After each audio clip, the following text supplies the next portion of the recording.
태어나면서부터 40여 년 동안을 맹인에다 거지로 살아가는 사람이 있었습니다. 세상적으로 보면 참 불행하고 쓸모없는 사람입니다. 이 사람 자신도 아마 자신을 그렇게 생각했을 것입니다. 구걸하는 장소에도 혼자 갈 수 없습니다. 언제나 남에게 해만 끼치고 얻어먹는 것조차 남의 도움이 있어야만 살 수 있는 사람입니다. 잘 살고 출세하고 무사람이 추구하는 욕망과 꿈이 이 사람한테는 다 쓸데없습니다. 그저 하루하루를 누군가가 던져주고 가는 동전 한 잎에 모든 것을 걸고 살아가는 말 그대로 죽지 못해 사는 그런 사람입니다. 이 책임이 누구한테 있습니까? 누구를 탓해야 합니까? 태어날 때부터 소경이었으니 적어도 본인 잘못은 아닙니다. 왜 나에게 이런 일이 있어야 하는지, 왜 나만 고생하고 나만 불행해야 하는지 도무지 그 까닭을 알 수 없습니다. 그런데 그런 그를 더욱 비참하게 만드는 일이 있습니다. 모든 것을 인과응보의 원리로 해석하는 유대인들의 고정관념입니다.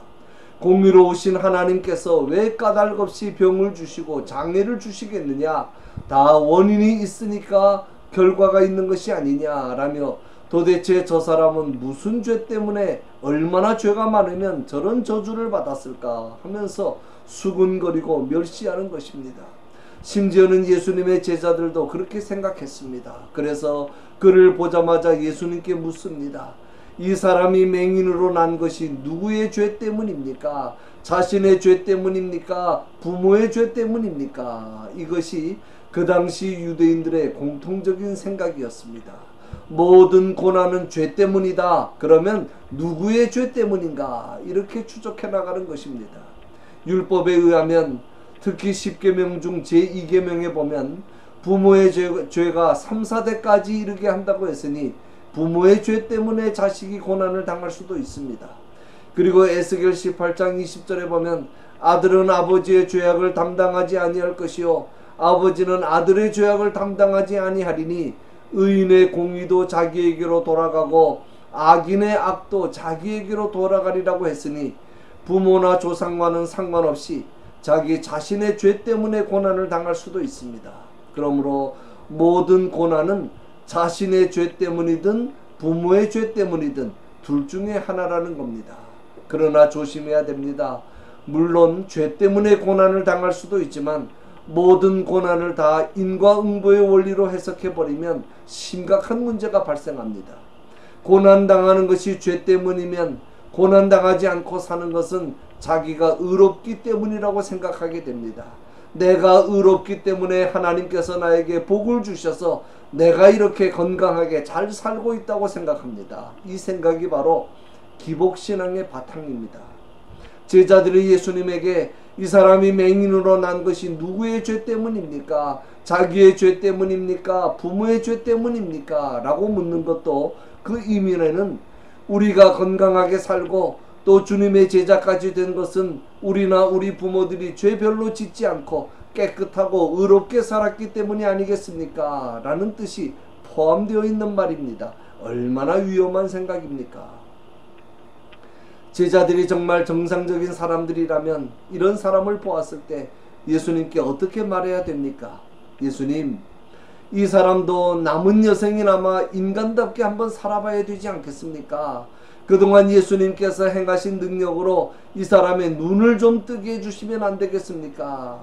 그렇게 말했다면 예수님께서 얼마나 기뻐하시고 칭찬하셨겠습니까? 그런데 제자들은 그 불행한 사람을 사랑과 동정의 대상으로 본 것이 아니라 신학적인 토론의 주제와 자신들의 의를 나타내는 도구로 삼았습니다. 그러나 예수님은 그 불행한 사람이 당하고 있는 고난을 어떻게 보십니까? 예수께서 대답하시되 이 사람이나 그 부모의 죄로 인한 것이 아니라 그에게서 하나님이 하시는 일을 나타내고자 하심이라. 하나님께서 하시는 일이 있어서 그 일을 세상에 나타내시기 위해서 지금 그가 고난을 당하고 있다는 것입니다. 예수님은 그의 고난을 하나님의 사역으로 보십니다. 심판과 정죄의 차원이 아닌 사랑과 구원의 차원으로 보십니다. 인간이 만든 불행이 아니고 그렇다고 마귀의 장난도 아니고 하나님의 특별하신 계획 속에서 이루어진 일로 보십니다. 그가 당하는 고난의 배후에는 하나님의 특별하신 섭리와 하나님의 손길이 있다는 것입니다.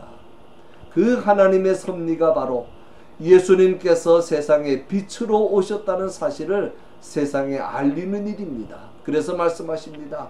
때가 아직 낮음에 나를 보내신 이의 일을 우리가 하여야 하리라. 밤이 오리니 그때는 아무도 일할 수 없느니라. 내가 세상에 있는 동안에는 세상의 빛이로라. 예수님은 영원한 어둠의 권세에 사로잡혀 있는 인간들을 해방시키고 생명의 빛을 주시기 위해서 빛으로 세상에 오셨습니다. 그러므로 예수님께서 세상에 계시는 동안 본문에서는 낮이라고 표현합니다. 때가 아직 낮이라는 말이 예수님께서 세상에 계시는 동안이라는 말입니다. 그러니 기회에 있을 때 예수님을 믿고 영접해야 한다는 것입니다. 그때까지 사람들은 오로지 육신의 눈만 뜨고 살았습니다. 모두가 눈뜬 소경들이었습니다. 그러므로 참 빛이 되시는 예수님에게 나와서 예수님을 구주로 영접하고 믿기만 하면 영의 눈을 뜨게 되는 것인데 사람들이 예수님을 거부한 것입니다.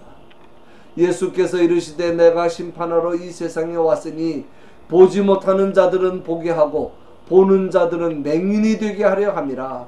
스스로 영적으로 맹인인 것을 깨닫고 빛이 되신 예수님을 영접하는 자들은 영의 눈을 뜨게 될 것이지만 영적으로 맹인인 것을 깨닫지 못하고 영안이 어두워 예수님을 거부하는 자들은 영원히 주님을 만나보지 못할 것입니다. 예수님은 이렇게 빛을 거부하는 자들을 심판하시기 위해서 세상에 오셨다는 말씀입니다. 이 진리가 바로 이 거지 맹인을 통해 나타내고자 하시는 하나님의 일입니다. 이러한 진리를 세상에 나타내시기 위해서 하나님께서 이 사람을 지금 이런 모습으로 이 자리에 있게 하셨다는 것입니다. 그러므로 이 사람은 하나님의 예정과 경륜 속에서 특별한 의미와 사명을 가지고 세상에 태어난 사람입니다. 이게 얼마나 귀하고 중요한 존재입니까? 그러나 이 사람의 고난이 하나님이 하시는 일을 나타내기 위해서는 할 일이 하나 있습니다. 말씀에 대한 순종입니다. 그래서 예수님은 땅에 침을 뱉어 진흙을 이겨 그의 눈에 발라주시고는 실로암 못에 가서 씻으라고 하십니다. 잊지 마십시오. 실로암 못에 능력이 있는 것이 아니고 예수님께서 기대하신 것은 순종입니다. 예수님은 그 자리에서 즉시 눈을 뜨게 해주실 수도 있었지만 실로암까지 가게 하십니다. 여기에서 실로암까지는 십리길입니다. 한번 상상해 보십시오. 다 떨어진 남루한 옷을 입은 거지 맹인이 눈에 진흙을 바른 채 지팡이 하나에 의지하여 물어물어 십리길을 걸어갑니다. 사람들은 아마도 저 눈먼 거지가 이제는 정신까지 돌았다고 놀려댔을 것입니다. 그러나 그는 끝까지 눈먼 채로 순종합니다. 이것이 바로 믿음입니다. 믿음은 순종입니다. 말씀에 순종하는 믿음의 과정을 통해 그는 눈을 뜬 것이고 빛으로 오신 예수님을 세상에 선포한 것입니다. 결론입니다. 지금 내가 처한 어려운 환경, 힘든 현실 때문에 낙심하거나 절망하지 마시기 바랍니다. 수많은 사람들을 구원하시기 위해서 이 사람이 맹인이 되는 사건이 필요했던 것처럼 오늘 우리에게 있는 여러 가지 어려운 상황을 통해서도 하나님의 위대한 역사가 이루어질 수만 있다면 이보다 더 귀하고 감사한 일이 어디에 있겠습니까? 태어나면서부터 40평생을 맹인으로 살아온 사람도 귀하게 사용하시는 주님이십니다. 말씀에 순종할 때 연약하고 부족한 우리 같은 사람들을 통해서도 하나님이 하고자 하시는 위대한 역사가 나타나게 될 줄로 믿습니다. 그 귀한 역사에 쓰임받는 복된 삶을 살아가시는 저와 여러분이 되시기를 주님의 이름으로 간절히 축원합니다.